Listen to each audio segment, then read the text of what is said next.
यहाँले प्रयोग गरिरहेको शब्दहरू गम्भीर छन्। यहाँले प्रयोग गरिरहेको शब्दहरू मर्यादा विपरीत छ। यहाँले प्रयोग गरिरहेको शब्द अपमानजनक छ र यहाँलाई म फेरि ध्यान आकर्षण गराउन चाहन्छु। मैले भनिरहेको छु मान्य सदस्यहरू, मैले भनिरहेको छु, म केही भन्न खोज्दैछु, मान्य सदस्यहरूलाई सुनाउन खोज्दैछु, तर मान्य सदस्यहरू सुन्न धैर्य राख्नुहुन्न।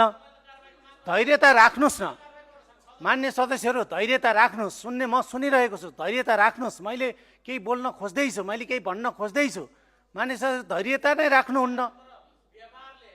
मान्य सदस्य, यो कुनै बाहिर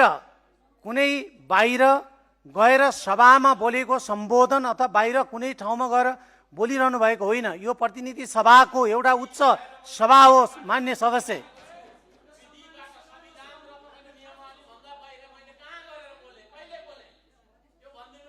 मान्य सदस्य, मैले केही बोल्न खोज्दैछु।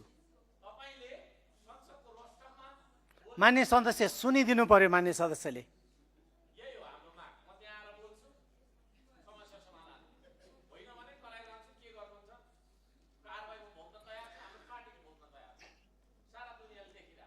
मान्य सदस्यहरूलाई मैले बोल्न दिनैको लागि सबै मान्य सदस्यहरूलाई विपक्षी बेन्चका दलगत रूपमा मान्य सदस्यलाई दिन तयारी गरेर दिइरहेको र मान्य सदस्यहरूबाट समय माग भएन, मान्य सदस्यहरूबाट नाम पठाइएन।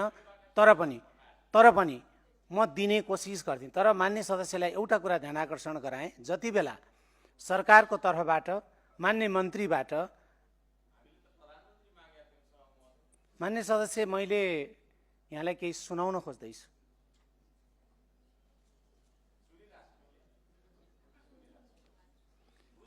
मान्य सदस्यले निरन्तर विरोध गर्नुभयो र मान्य मन्त्रीबाट सरकारको तर्फबाट सम्बोधन गरिरहँदा, सरकारको तर्फबाट आफ्नो मन्तव्य राखिरहँदा मान्य सदस्यले निरन्तर बोलिरहनु भयो र निरन्तर विरोध गरिरहनु भयो। यसको अर्थ स्पष्ट के बुझिन्छ त भन्दा मान्य सदस्यले रोस्टममा गएर बोल्ने तयारीमा हुनुहुन्न भन्ने कुरा स्पष्ट सभामुखले बुझ्यो।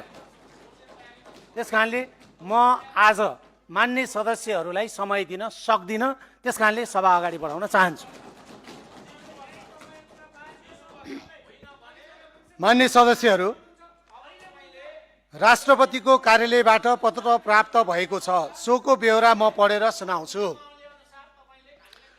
सम्माननीय प्रधानमन्त्री श्री रामचन्द्र पौडेलले सम्माननीय प्रधानमन्त्री श्री बालेन्द्र शाहज्यूको नेतृत्वमा सम्वत 2082 साल चैत्र 13 गते गठित मौजूदा मन्त्री परिषदमा सम्माननीय प्रधानमन्त्री ज्यूको सिफारिसमा नेपालको संविधान बमोजिम देखाए अनुसार नियुक्ति, हेरफेर र कार्यविभाजन गरी मिति 2083/2/26 गते मन्त्री परिषद गठन गर्नुभएको बेहोरा अनुरोध गर्दछु।